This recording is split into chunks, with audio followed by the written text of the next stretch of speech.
أعوذ بالله من الشيطان الرجيم بسم الله الرحمن الرحيم إن الحمد لله نحمده ونستعينه ونستغفره ونعوذ بالله من شرور أنفسنا ومن سيئات أعمالنا ما يهديه الله فلا مضل له وما يضلل فلا هادي له أشهد أن لا إله إلا الله وحده لا شريك له له الملك وله الحمد يحيي ويميت وهو حي لا يموت بيده الحير وهو على كل شيء قدير وأصلي وأسلم على حاتم المرسلين وسيدنا وحبيبنا ورسولنا محمد وعلى آله وصحبه أجمعين أما بعد Hörmətli əziz müsəlman din qardaşlar, Esselamu aleykum və rahmetullahi teala və barakatuh. Elhamdülillah, Allah subhanahu wa ta'ala'nın uluq rəhməti bilən yenədən bizə bir atna ömür əmanət olaraq verilib, şuşa atna ömrümüz ötüb getdi. Həm şuşa Beytullah, yəni Allah Teala'nın yurtunda işraşağa Allah subhanahu wa ta'ala nasib eylədi. Üz ayaqlarımız bilən atlab kelib, üz qollarımız bilən məşid işiklərini aşıb, üz gözlərimiz bilən görüb, şuşa yollarını məşidkə iltuşə, şuşa nurlu binağa iltuşə yollarını kurubuz üçün Allah subhanahu wa ta'ala haq ta'aləgə həmid sənə maqtalarımız bulsa idi.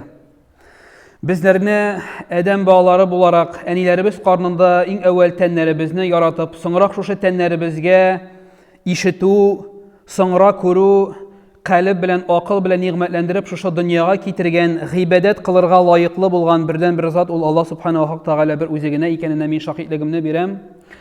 Həm indi Muhammed sallallahu aleyhi və səlləm Allah subhanahu ta'ala tarafından jibərilgən onun xalq elçisi, Peyğəmbəri, Nəbiyi, Xatimin Nəbi və Xatimin Rasul ikənində də şahidligimni birəm, müxtərəm cəmaət. Mənə davam etəbiz özümüzün Allah subhanahu haq ta'alanın isim sıfatları irənini. Hem bunge dersimiz mine indi bu şunday bir örnek ders bularak Tatar tilinde, gerçi Tatar tilindegine Hazret etkendey Tuqay tilindegine alıp barağa degen dağva bildirdiler. Hazret bitininde zalda oturuşu bütün kişi anlay Tatarca ne için Rusça silisiz deyip. Biz indi şuna göre aksakallar şurasına karşı kil almayız. Şuna göre indi şuşa Allah tarafından bulğan dağvanı isəbkə alıb, bunun dərisini fəqət Tatar tilindəginə alıb barıqa bulduq. Siz qarşı tügülmə? Qarşı bulsağız da, bulmasağız da, onda indi qalmadı bizə variantlar. Bunlar işləb qarıyıq əli. Barığız da anlaysınızdır bir Tatarca, anlaysınızmı? Bitinizdə. Все понимаете? Yaxşı, elhamdülillah, Allah'ın rəhməti olsun. Demək cəmaət, Allah subhanahu haq ta'alanın isim sıfatların irənini davam etəbiz. İsəgizəçiriz, uzğan dərisdə biz başlab jibərgən idik, Müslüman bilən, Müslüman arasında bolğan qay bir haqlar turunda biz söyləşkən idik sizin bilən. İmam Buxari və Müslim jiyintiqlarında Əbu Hurayra radiyallahu anhudan kitirilən hədisdə cəmaət, Peyğəmbərimiz sallallahu aleyhi və səlləm eytə, Müslümanın ikinci bir Müslümana qarata 5 haqqı var. En birinci şunun selamın alu, selam biru, selam alu dedi. Avurğan vaqtda halin bilu dedi. İkincisi bit şaqırsa qonağına baru dedi. Müslimdə dağın birazgina özgərtilgan mətn bilən, tekst bilən kilə. Selamın alu, selam biru, avurğan vaqtda halin bilu, tüşkürsə ana indi xeyirlisin, xeyirli cəza, yəni yerhamukallah dib eytu xeyirlisin ana tiləv.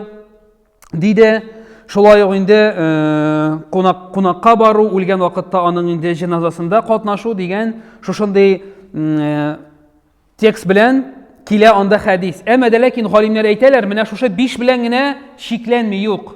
Toys indi mənə şuşa 5 bir bilən gənə bizning aramızдағы münasibət kiləni bitmi, əli bit səvdə var. Şuluq qonaqqa kilgəç də dua, tilək həm başqalar var. Avru, xəlin bilirgə kilgəç də qılınatırğan məxsus dualar var. Şuna görə bu hədis kiriş iliş bularaq bizning şuşa tekst, şuşa vəğəzgə bir votni çəyiz. Kiriş ilişi bularaq qına biz onu getirgən idik. Cumada da biz onu turda silədik. Mənə şunu biraz qına davam etib, həm şuşa ilişini indi şuşa muhamələt ягъни гыйбадат һәм муамалат без бар дидек бит. Менә шушы муамалат өлешен тәмамлап, бер нәтиҗә чыгарып, шуны гына әйтәсем килә.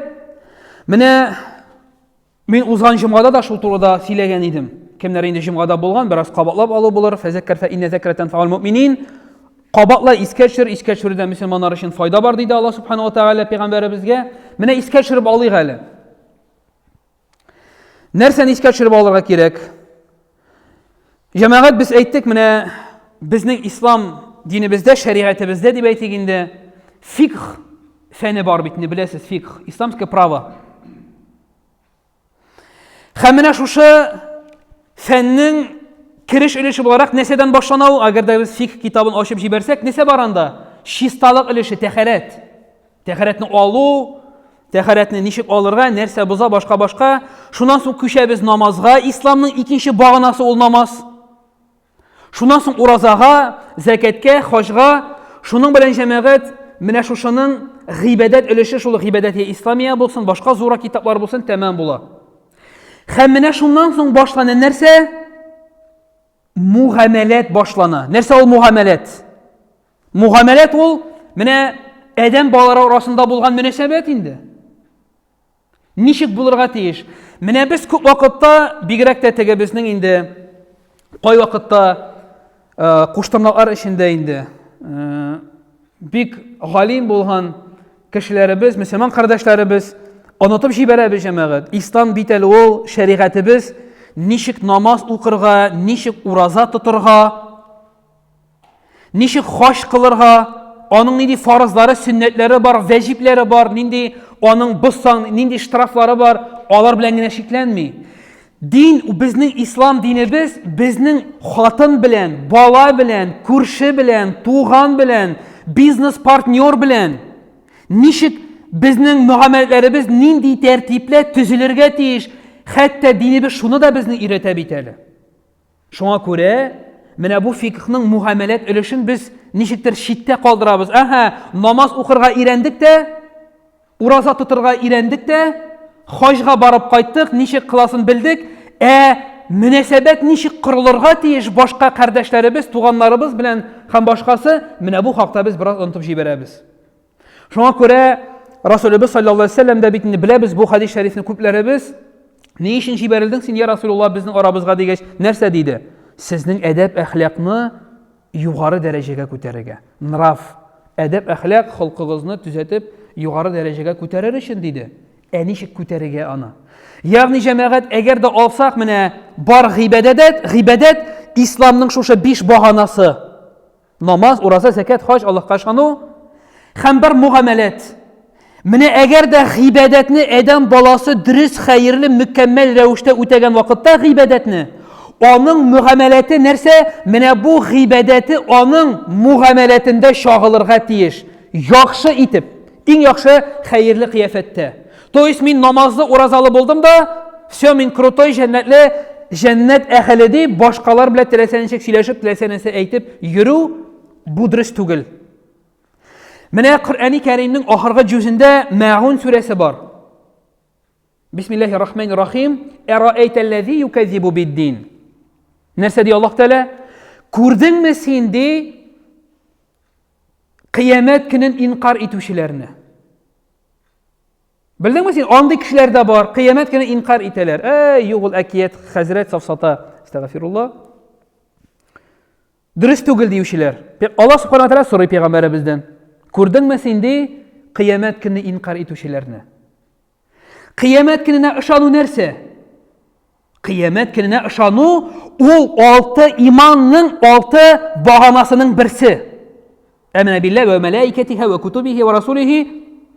Саныйбыз, кыямәт көненә ышану, ахиреткә ышану ул иманның 6 баганасының берсе. Ул иман.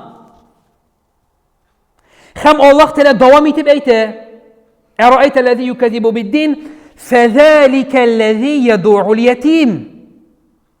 Күрдеңме син кыямәт көнен инкар итүчеләр? Кемнәр алар? Алар. Фәзаликәлләзи яду'ул ятим, алар ятимнәрне кагалар, сугалар, кайгыртмыйлар. Тагамин мискин 3-нче аятта. Һәм ятимнәрне, факирләрне ашатмыйлар. Үзләре дә ашатмыйлар, һәм шуны эшләргә башкаларны да чакырмыйлар. Ягъни Аллаһ Тәгалә Мәгун сүрәсенең 1-нче аятында иманның баганасын китерде дә, баганасының берсен, һәм соңыннан соңгы 2-нче, 3-нче аятларда иманны, теорияны практика белән бәйләп куйды. فَذَلِكَ الَّذِي يَدْعُو الْيَتِيمَ وَلَا يَحُضُّ عَلَى طَعَامِ الْمِسْكِينِ. Кыямәт көне инанмаучылар, ышанмаучылар, алар факирләрне, ятимнәрне куалар, кагалар, сугалар, факирләрне ашатмыйлар үзләре дә, һәм башкаларны да ашатуга чакырмыйлар. То есть иман белән теория, практика, теория белән практика алар булырга тиеш тормышта кулланучан. Әгәр дә син мәчеткә шушында 5 вакыт намазга киләсең, йөрисең, ләкин мәчеттән чыккач та мәчетнең ишеген ябып, урамга чыгып киткәч син башка кешегә әйләнәсең икән. Бу син гыйбадәтеңдә нәрсә дигән сүз? Кимчелек бар дигән сүз. Значит, в твоем поклонении синең гыйбадәтеңдә бар кимчелек. Намазыңдамы, башкасындамы кимчелек бар. Чөнки нәрсә дияр галимнәр? Намаз ул синең көндәлек тормышыңның көзгесе. Менә син көзгә каршына килеп басасыңмы, килеп бастың, всё, рәтләдең чәчне, сакалны, керфекне, киемне, башкасын рәтләдең, күрәсең үзеңне. Димәк, намаз Аллаһу әкбәр дип намазга килеп баскач, кыйблага карап Аллаһ каршына килеп басканнан соң, намаз, әйтик, менә син иртәнге намазны, фәҗрне укыдың да чыгып киттең. Иртәнге намаздан соң, иртәнге 6-дан соң 12-гә кадәр нәкъ 6 сәгать вакыт бар. Менә шушы 6 сәгать эшеңдән син ничек үткәргәнең өйлә намазында күренә. Дип әйтәләр галимнәр. Менә шушы фәҗр белән зухр арасын ничек үткәргәнең өйлә намазында күренә. Димәк, намаз ул көндәлек тормышның көзгесе. И наоборот, кыяс, то есть һәм киресе. Шуңа күрә җәмәгать гыйбадәт белән муамәләт алар бик тыгыз бәйләнештә һәм бәйләнештә булырга тиеш. Менә шуның тагын бер мисалы карагыз җәмәгать, ни өчен Аллаһ Субханаһу ва Тәгалә ике кешенең арасына кермәүне вәгъдә иткән. Димәк, әгәр дә мин арагыздан берәрегезне кыерсытсам, рәнҗитсәм, кеше малына керсәм, намусына, уятына, вөҗданына кагылсам, һәм бу кеше миңа рәнҗесә, Аллаһ Субханаһу ва Тәгалә мине гафу итми, бу кеше мине гафу итмичә торып. Аллаһ Субханаһу ва Тәгалә нәрсә? Аның мөмкинлеге юкмы мине гафу итәргә? Бар.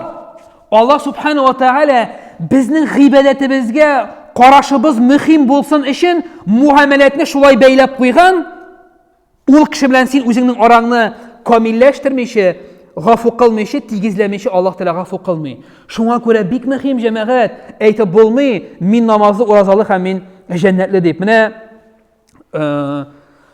Инсаф хәзрәт җибәргән Рамин хәзрәтнең бер вәгазендә шундый бер яхшы гына мисал китерә ул.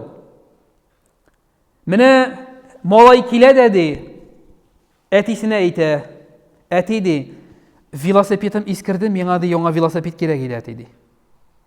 Алып бир әле, пожалуйста, ди, бер яңа велосипед, скоростной, яхшы.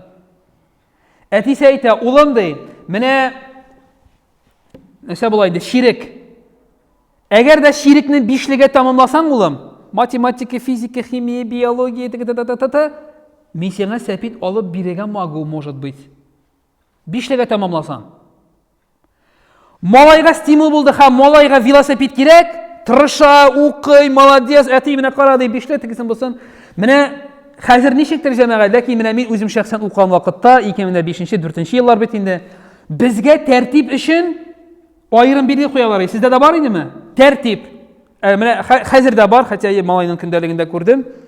Тәртип күренә, то есть укытучы куеп кайтара, ахырында монда бу билге куелган, укытучы куелган, һәм ахырда тәртип өчен куела. Поведение. Шулай бит?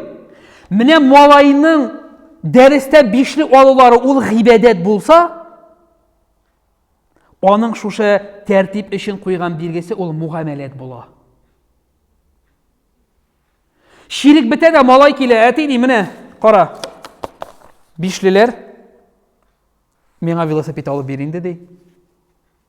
Но әти әйтә дә улым, карыйк әле.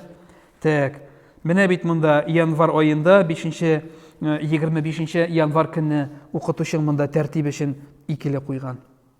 Так. Хәтерлисеңме, март айында әниеңне директорга чакырдылар. Анда менә син әле Габдулланың ручкасын алгансың сорамыйча, әтисе миңа шалтыратып әйтте, улым. Тәртибеңдә бит әле ошамый торган якларың бар. То есть малайның бишлеләре бөтенләй булмаса, велосипедка бөтенләй шанс булмас иде. Бишлеләр бар, шанс есть, шанс бар, мөмкинлек бар. Әмма дә ләкин тәртибен начар булу сәбәпле әтисе әйтә, улым, тәртибең әле миңа аша бетми.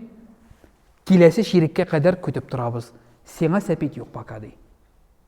Шуңа күрә әгәр дә безнең намазда, уразада бишле булып, тәртиб өчен икеле булса, кыямәт көнендә нинди генә җәмәгать, нинди валюта була? Благие деяния, хәерле гамәлләр. Менә без нәрсә белән расчет ясабыз. Шулай бит? Анда бетән бернинди дәгән валюта юк, анда бары тик изге гамәлләр.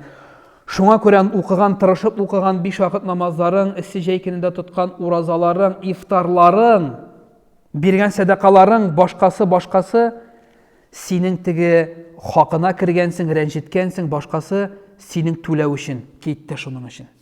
Менә ярый әле 5леләр булса биреп торырга, 5леләр булмаса тагын да авыррак булачак. Шуңа күрә муамәләт белән гыйбадәт, алар җәмәгать икесе бик нык бәйләнештә булган әйбер. Менә без бу хакта онытырга бер кашанда әлбәттә ярамый. Шуңа күрә Расулыбыз саллаллаһу алейһи ва сәллям, ул бит менә без аңларга тиеш. Ни өчен Пәйгамбәр саллаллаһу алейһи ва сәллям әйтте? Хәерле, яхшы холыклы мөселман төннәрен намаз укып, көндезләрен ураза тоту белән бер тигез диде. То есть әгәр дә кешенең холкы яхшы икән, Пәйгамбәр саллаллаһу алейһи ва сәллям кебек, или шуңа омтыла ул ди, аның әҗере 5 вакытны, то есть төннәрен тәһәҗҗүд намазында үткәреп, көндезләрен ураза тоткан кебек, әгәр дә без моны шәрх ясасак, әйләндерсәк, димәк намаз укып ураза тотуның икенчесе булырга тиеш яхшы холык. Димәк синең уразаң, намазың нәрсәгә алып барырга тиеш? Сине алып бара тиеш яхшы холыкка. Кызың белән, улың белән, хатының белән, күршең белән.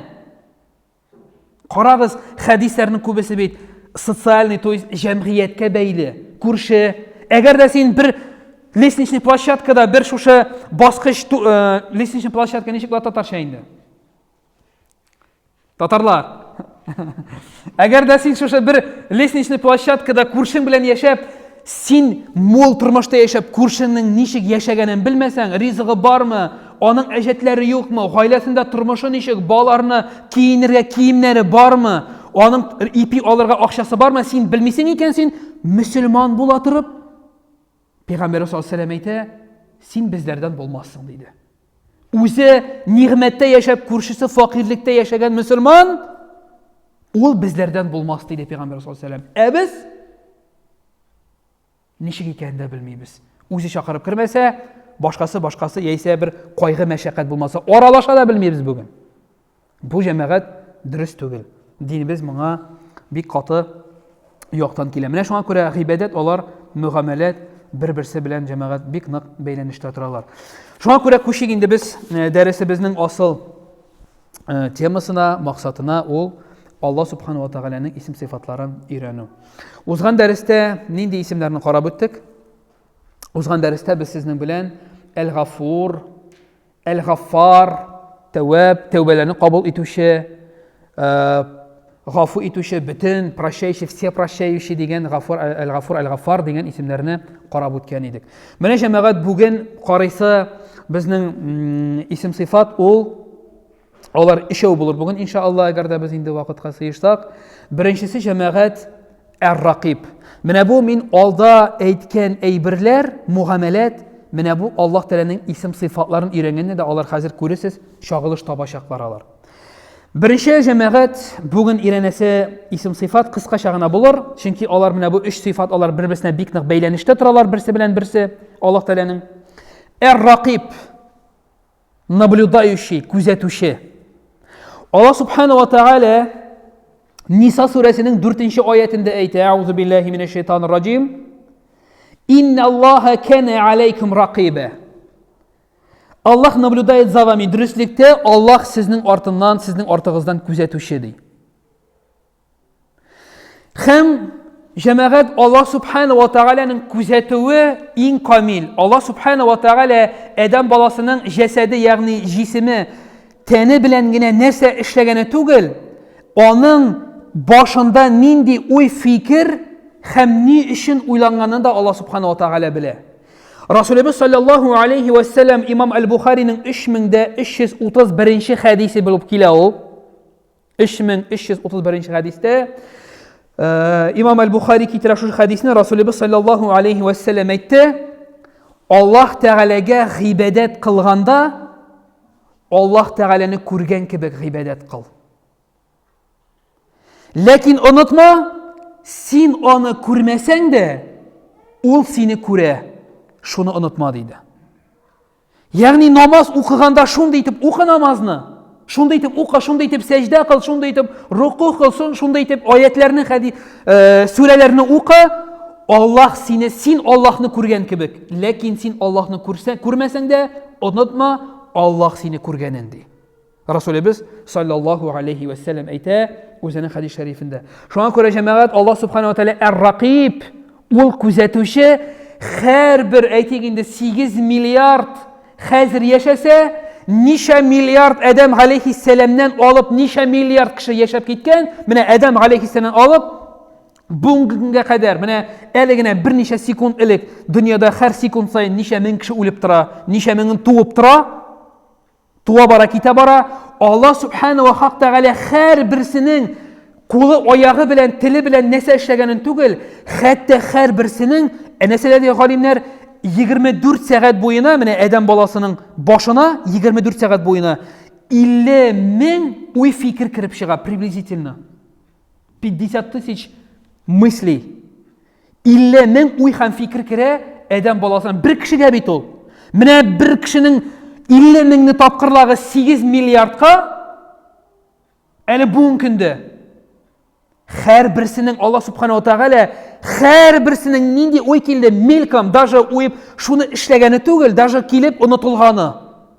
Даже килде, онытылды. Аллаһ Субханаһу ва Тааля һәрберсен белә. Һәрберсен абсолютно. Ар-Рақиб. Күзәтүче не только нәрсә эшләгәнеңне, то есть физиологик яктан гына түгел, Ар-Рақиб күзәтүче хәтта нәрсә уйлаганыңны да Аллаһ Тәгалә белә һәм күзәтеп тора. Шуңа күрә җәмәгать, икенче исем сыйфат Аллаһ Субханаһу ва Тааляның ул Әш-Шахид. Әш-Шахид нәрсә? Бу инде исем күпләрегезгә таныш. Шахид — свидетель. Свидетель ничек була татарча? Шахид була. Шахид була. Шахид димәк гарәп теленнән алынган. Шахид, ягъни инде Аллаһ Субханаһу ва Тааля җәмәгать шахид. Һәм Шейх Абдуррахман Ас-Саиди Хак әл-Вадих әл-Мубин дигән китабында 58-59 битләрендә яза: Ар-Рақиб һәм Ар-Рақиб күзәтүче һәм шахид, Әш-Шахид шахид, свидетель. Алар икесе дәген бик нык бәйләнештә булган исемнәр. Күзәтүче дә һәм шахид дә. Шахид Аллаһ Субханаһу ва Тааля нәрсә? 58-нче сүрәнең 6-нчы аятында Аллаһ Субханаһу ва Тааля әйтә: Аллаһ свидетель каждой вещи, всякой вещи. Аллаһ ди һәр әйбернең шахиде. Ягъни җәмәгать, уйлап карагыз, менә без әйттек 8 миллиард халык, һәм шуның һәрберсенең башына кимендә 50 мең уй, фикер киреп чыга һәрберсенең. Әле тагын ничә миллион жан иясе яши. Кырмыскасы, балкыртыдыр, филедер, тегеседер, бусыдыр. Аллаһ Субханаһу ва Тааля һәрбер жан иясенең, һәрбер ташның, һәрбер яфракның, һәрбер ботакның, һәрбер тузан бөртегенең ди галимнәр. Һәрбер тузан бөртегенең нишләгәне, кайда ятканы, кайчан чыкканы, кайчан шингәне, кайчан туганы, кайчан үлгәне, кайчан ашаганы, кайчан йоклаганы, һәрберсенә шахид. Аллаһ Субханаһу ва Тааля һәрбер әйбергә шахид. То есть без уйларга тиеш түгел, Аллаһ Тааля шахид. Минем сезнең нәрсә кылганга Аллаһ Тааля шахид белә дип. Юк. Жанлымы ул, жансызмы ул? Аллаһ Тааляның гыйлеме әл-Алим, әл-Кадир, әл-Кадир. Шиги юк. Аллаһ Тааляның шиги юк җәмәгать. Шуңа күрә ул һәрбер дөньяда булган һәрбер әйбернең свидетеле, шахиты Аллах Субхану ва Тағала. Шуңа күндә қиямет көнендә Расулыбыз саллаллаху алейхи ва сәлләм хәдисләренә караганда кулларга безнең хәмәл дәфтәрен биргәннән соң Аллах Субхану ва Тағала сораячак: син фәлән ибн фәлән шушы китапта язылган әйберләр белән килешәсеңме, ризамы, син эшләдеңме буларны дип. Шунда булачак шундый кешеләр нәрсә диләр? Юк, мин эшләмәдем. Менә булсын, мин эшләмәдем, менә булсын, мин эшләмәдем. Не согласен. Хәтта шушында кыямәт көнендә дә Аллаһ Тәгалә будут припираться, Аллаһ Тәгалә бәхәсләшә торган кешеләр булачак. Һәм Аллаһ Тәгалә нәрсә ди? Ябыгыз. Печать, то есть авызына аның авызы капланачак, һәм аның бармаклары, куллары, күзләре, колаклары, jinsi әгъзалары, аяклары нәрсә кая барды, нәрсә тотты, нәрсә карады, нәрсә тыңлады, кайдан кирде, кайдан чыкты, кая нинди гамәл кылды, аның тәннәре, хәтта кирәк булса җисемнәр, хайваннар да нәрсә кылачак? Шаһидлек кылачак сиңа каршы. Һәм менә шул вакытта менә шушы кеше: юк, Раббым, мин буларны кабул итмим, менә бу гамәл дәфтәрендә язылган эшләрен мин эшләмәдем дигәч, анда китерелә шундый бер момент бар. Аллаһ Субхану ва Тағала әйтә: яратышына турып торды. То есть здесь сейчас мы приведем свидетелей против тебя. Хәзер без сиңа каршы шаһидләр китерәбез дигән бу кеше уйлар икән. Ничек инде мин монда эшләгәндә бит бер кеше булмаган иде. Мин бит бу әйберне урлаганда мине бер кеше күрмәгән иде. Яисә мин булган бу SMS-кыны язганда бит бер кеше белмәгән иде. Кем килер микән инде монда миңа каршы дип уйлаячак бу кеше. Һәм шунда Аллаһ Субхану Расул саллаллаху алейхи ва сәлләм әйтә: Аллаһ Субхану ва Тәгалә аның авызын каплый да, аның аяклары, куллары, җисемнәре шаһидлек бирә башлаячак. Аллаһ Субхану ва Тәгалә шаһид. Ни өчен кул аузу би раббил фалaq, кул аузу би раббин нас, бу ике сүрәдә караңгы төннең явызлыгыннан, шайтан явызлыгыннан, кешенең явызлыгыннан җәмәгать караңгы төндә күп әшәкелекләр эшләнелә. Һәм күп әшәкелекне эшләгәндә кеше нәрсә ди? Беркем белми, беркем күрми ди бу эшне, ләкин Аллаһ Тәгалә шаһид буларак җитә. Аллаһ Тәгалә шаһид, һәм ул безнең җисемнәребезгә дә әмер бирәчәк. Кун фаякун. Безгә бул дип әйтү җитә, һәм ул шундук булачак. Уйламагыз җәмәгать, нинди дә булса бер гамәл күренмичә, беленмичә калды дип. Юк, абсолютно бөтенесе. Хәтта бармакта кемгә күрсәткәнне сөйләячәк. Бармакта, әгәр дә кирәк була икән. Кемгә күрсәтте? Нәрсә күрсәтте? Абсолютно. Шаһид.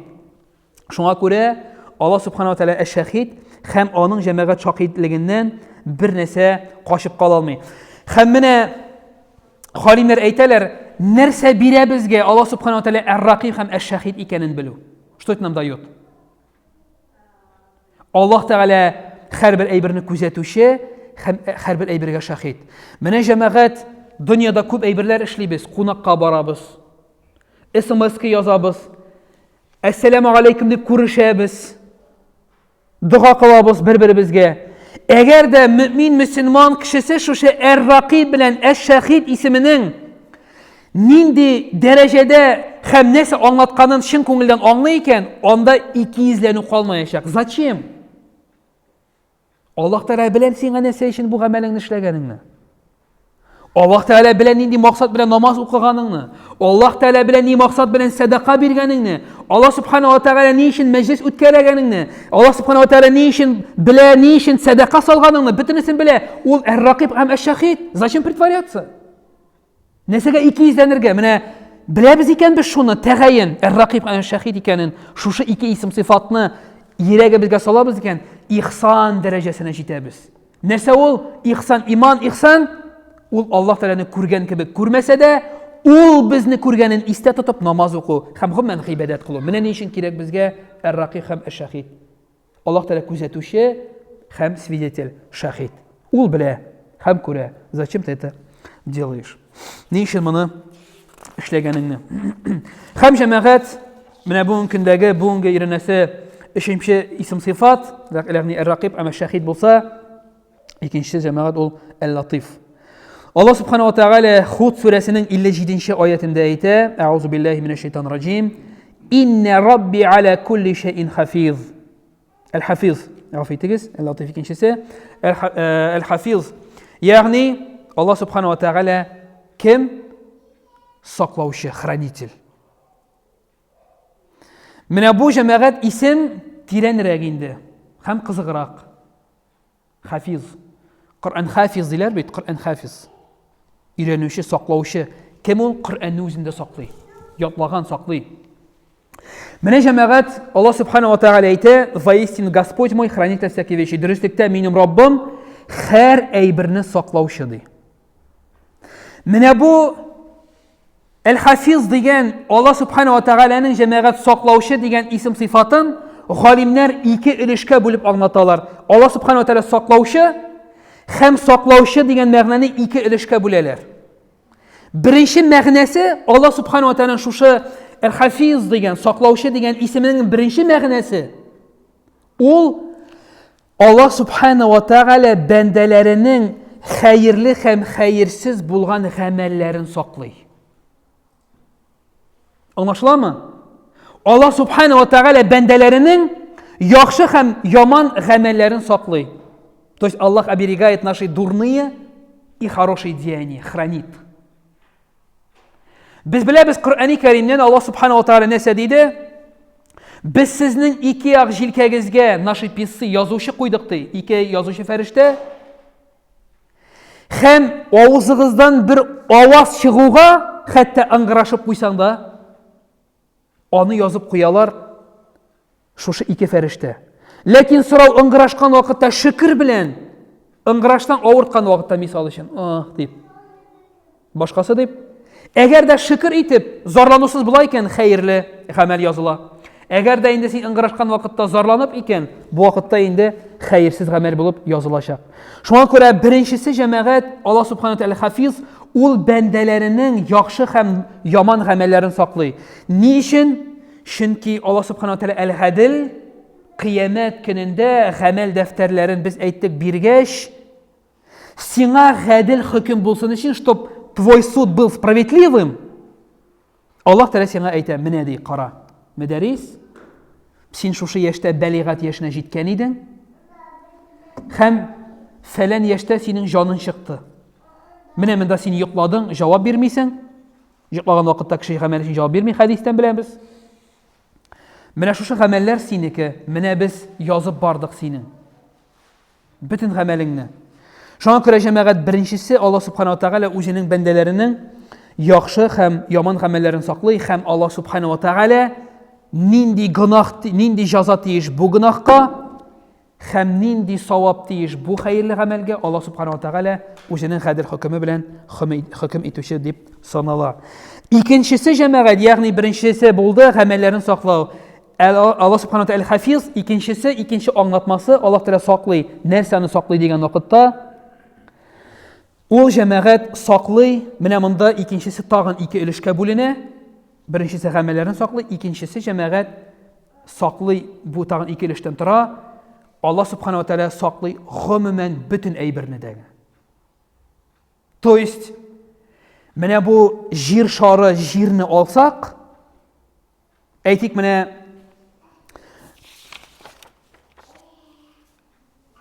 җир шарын бит инде менә космоста күз алдына китерсәгез,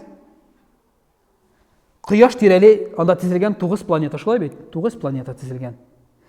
Менә Аллаһ субхана ва тәгалә бит бу Таха сүрәсенең 50-нче аятында килә.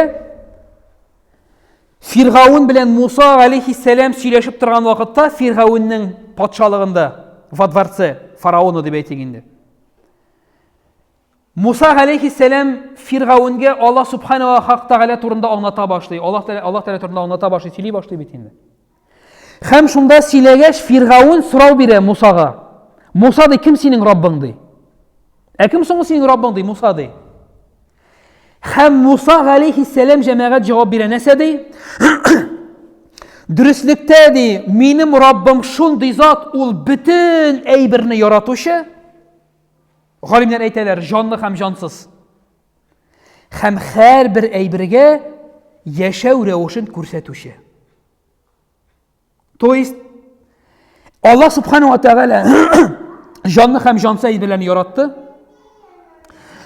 һәм һәрберсенә яшәү рәвешен күрсәтте. Хәтта без беләбез җәмәгать, Аллаһ субхана ва тааля нәрсә ди, ай белән шәмс вәл камар, кояш белән айны без билгеләгән орбита буенча алар йөриләр.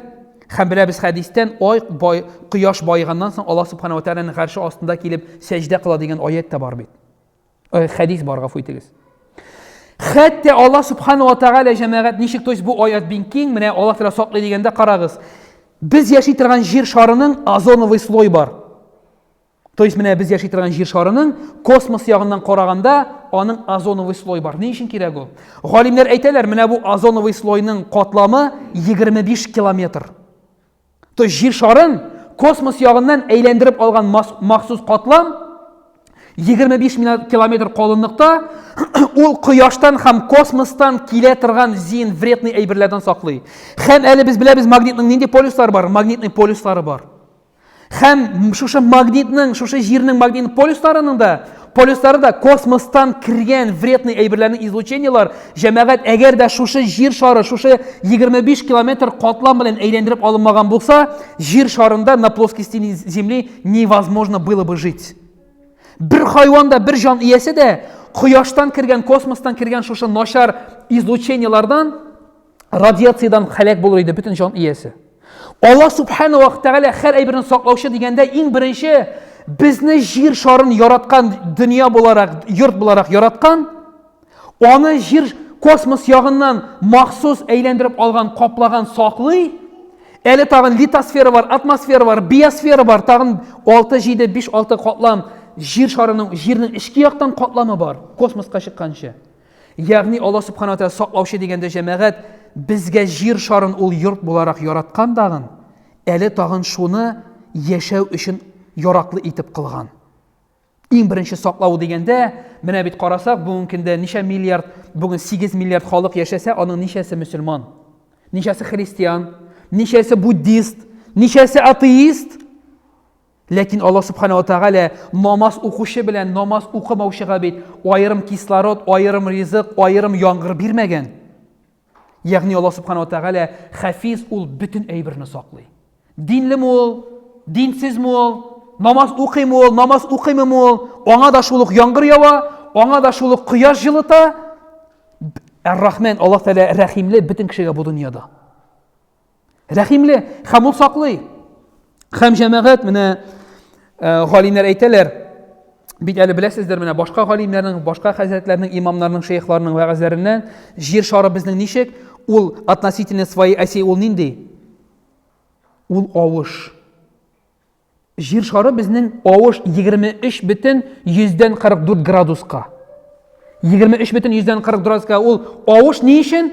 Менә җәмәгать, теге авыш әйбер, ягъни җир шары кояшның әйтик А точкасында булганда, шушы авышлыгы хисаплы ул булай тора. Һәм беләбез, җир шары кояш тирәли ничек әйләнә, һәм шушы авышлыгы хисабына җир ул нишли? Ул җәмәгать бишек кебек тибрәлә. Шуңа күрә Аллаһ субхана ва тааля Рахман сүрәсендә нәрсә ди? Мин сезгә җирне бишек кебек кылдым ди. Ничек бишек була? Шушы авышлык нәтиҗәсендә җир әйләнә, булай тора. Һәм икенче әйләнеп килгәндә тагын исхотный положение. Әле ул тагын әйләнә, шушы авырлык хисабына тагын шайкалган шикелле аның эффекты бар. Шуңа күрә җир кояш тирәли нишли? Бер оборотны 365 көндә әйләнеп чыга, то есть год. 900-дә якынча 50 километр сәгать белән, сәгатене күз алдына китерәсезме, нинди масштаб. Аллаһ субхана ва тааля саклаучы, ул шуның кадәр камил кылган шушы системаны. Без яши торган, аның гыйлеме шиксез, аның кудрәте җәмәгать шиксез. Шушы менә кем әйтә, нәрсәдәсең Аллаһның рәхмәте, ни өчен мин Аллаһ тәгалә сәҗдә кылырга тиеш, намаз укырга тиеш дигәндә, син уйла, фикерлә, нинди йортта син яшисең? Нинди йортта һәм кем тарафыннан ясалган йортка син кунак буларак килдең?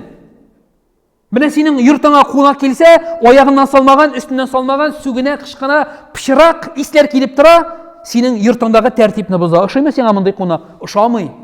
Менә син килдең Аллаһ йортына кунак буларак, һәм кара ничек ясалган ул йорт. Аллаһ тәгалә саклый барыбызны да. Шуңа күрә беркем әйтә алмый, Аллаһның рәхмәте кая дип. Аллаһның рәхмәте миңа юк дип беркем әйтә алмый. Шушы йортта җәмәгать без яшибез һәм галимнәр менә әйтәләр, бу кешене кертеп 8,7 миллион тереклек яши дөньяда дип. 8,7 миллион тереклек яши. То есть видов демәк кешене кертеп тереклек. Һәм җәмәгать Аллаһ Субханаһу ва Тааля кырмыскасына да, балкыртына да, башка без күрмәгән бишекләргә әйтик бит инде без әйттек бер вәгазебездә океандагы 9 тонналы кит, зәңгәр кит. Күпме ризык ашый? 200 тонна, 200 тонн за сутки. Кем әзерләгән ул ризыкны? Аллаһ Субханаһу ва Тааля. Шуңа күрә Аллаһ Субханаһу ва Тааля саклаучы дигән вакытта, без беренче әйттек, димәк, Аллаһ Әл-Хафиз, Аллаһ Тааля саклаучы, беренче ул безнең гамәлләребезне саклый, кыямәт көнендә безгә гадел хөкем булсын өчен. Икенче саклаучы дигән вакытта гомум саклый, ул бөтен кешелекне саклый, бөтен дөньяны саклый. Шуңа күрә шундый система ясаган. Шуңа күрә физика галимнәре нәрсә диләр җәмәгать? Эйнштейннар башкалар, физика это божественная наука дигәннәр, хәтта алардаган. Хәтта аларда әйткәннәр, физика это божественная наука, почему? Чөнки да формула бар, менә бу формула шундый. Су 90 градуста, 100 градуста кайный, но кем биргән аңа шундый кайнау сыйфатын? Аллаһ.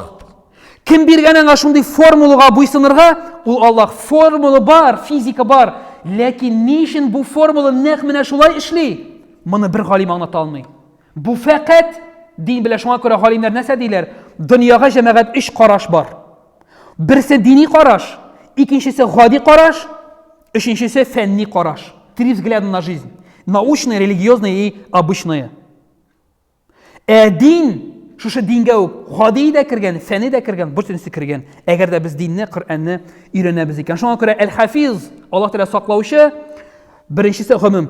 Һәм җәмәгать галимнәр аерым булып әйтәләр менә монда. Шуны без искәртеп үтәргә тиеш. То есть забота общая есть. Аңладык да? Гомум саклау бар, но есть отдельная забота. Әл-Хафиз дигән саклаучы, ул җәмәгать без беләбез. Аллаһ Субханаһу ва Тааля Хаҗ сүрәсе 22-нче сүрәдән 38-нче аятында Аллаһ Субханаһу ва Тааля әйтә: "Аузу биллаһи минаш шайтанир раҗим. Инналлаха юдафиу аниллазина аману". Воистину Аллах оберегает тех, аману, кто уверовал. Дөреслекте Аллаһ Субханаһу ва Тааля иман китерүчеләрне саклый. Есть отдельный аят. Һәм галимнәр әйтәләр, менә монда китерелә хәдис, Имам Ат-Тирмизи, том 4, страница 667, 667 бит. Бу инде сахих хәдис, достоверный дип килә. Расулыбыз саллаллаху алейхи ва саллям әйтте, русчасын башта укыйм җәмәгать, помни об Аллахе, и он защитит тебя. Аллаһны истә тот, һәм ул сине саклар. Менә бу хәдискә шәрх бирүчеләр, аңлатучы галимнәр әйтәләр, то есть помни об Аллахе, Аллаһны истә тот. Ничек Аллаһны истә тотабыз? Субханаллах, альхамдулилlah, Аллаһ бәдип түгел җәмәгать. Аның кушканнарын үтәп, беренче чиратта тыйганнарыннан тыелып. Димәк, галимнәр әйтәләр, син кушканнарны яхшырак үтәп, тыйганнарыннан яхшырак тыелган сайын, защита Аллаха будет сильнее. То есть, иманың тәкъвалыгың ныграк булган сайын, Аллаһның саклауы сиңа ныграк булачак. Карагыз пәйгамбәрләрне. Карагыз Расулыбыз саллаллаху алейхи ва саллям сирасын, анда әҗмәле мисаллар. 40 егет иеннән чыгам дигәндә кылыч тотып үтерәбез дип көтеп тордылар. Ясин сүрәсенең кайбер аятларын укып чыгып китте дип килә инде кайбер чыганакларда. Ибрахим булсын, Исмагыйль булсын, Ибрахимны утка аттылар, янып торган 40 кен җыйдылар утын, яндырдылар, кырыена да килеп булмый иде. Аттылар Ибрахимны утка, кем саклады аны? Аллаһ. Исмагыйльне әтисе шалганда пычак үтмәде. Кем саклады аны? Аллаһ. Иман ныграк булган сайын, безнең тәкъвалыгыбыз Аллаһка бирелгәнебез ныграк булган сайын, нәрсә? Галимнәр әйтәләр, Аллаһның саклауы, защитный колпакның образын әйтим инде. Аллаһтан саклауы сиңа ныграк булачак. Һәм без җәмәгать беләбез, Рагыд сүрәсендә, Рагыд күкрәү сүрәсендә Аллаһ Субханаһу ва Тааля нәрсә ди? Безнең җәмәгать 4 фәрештә бар, у нас есть 4 ангелы. Это сүрә Рагыд әйтелә. Ул безнең ике як җилкәбездә һәм алдан арттан ди Аллаһ Субханаһу ва Тааля сакчы фәрештәләр куйдык ди. Шуңа күрә әгәр дә карыйбыз икән, безнең иман ихлас ныграк булган сайын, шушы фәрештәләрнең дә көче нәрсә була? Ныграк була һәм көчлерәк була. Шуңа күрә җәмәгать, мөэминнәргә дә Аллаһ, димәк, инде нәтиҗә чыгарыйк, подытожим. Димәк, беренчесе ар-рақиб булды, күзәтүче булды да. Икенчесе булды безнең Аллаһ субхanahu ва тааля әш-шахид, ул свидетель всякой вещи, Аллаһ Тәгалә. Һәм өченчесе ул җәмәгать әл-хафиз, ул саклаучы. Һәм саклаучы дигәндә без әйттек, аны өлешләргә бүлеп, саклаучы ул безнең гамәлләребезне яхшысында, начар гамәлләребезне саклый, кыямәт көндә гадел хөкем булсын өчен. Һәм инде икенче өлеше хафизның, саклаучының, ул аның гомум саклауы бар, то есть бөтен җан иясенә бит, хайваннардан, бөҗәкләрдән алып кешене кертеп, яшәү шартлары бар, шулай бит? Бар. Һәм инде Аллаһ субхanahu ва тааляның аерым саклавы, ул иман китергән бәндәләргә Аллаһ субхanahu ва тааляның есть особый защита для тех, кто уверовал. Бу Хаҗ сүрәсенең 38-нче аятендә бу хакта әйтелгән.